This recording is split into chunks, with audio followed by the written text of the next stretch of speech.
Earnest just a short while ago on CNN. When you talk about countering the message, you keep using the word violence. I mean, this is an act of terrorism. That's what the president of France called it, an act of terrorism. This is obviously Chris Cuomo, the anchor, questioning Josh Earnest. You're referring to ISIS and other bad actors. It doesn't really matter who it is at the end of the day. You know you're fighting a very large group of people of somewhat similar concern.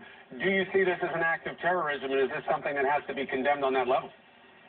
I think based on what we know right now, it does seem like that's what we're confronting here, and this is an act of violence that we certainly do condemn, and if based on this investigation it turns out to be an act of terrorism, then we would condemn that in the strongest possible terms too. I mean, look, this is again based on the very preliminary information that we have.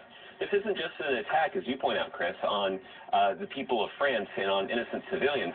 This is an attack on some of the basic values that we hold dear here in this country, and basic values of freedom of speech. Speaking of freedom of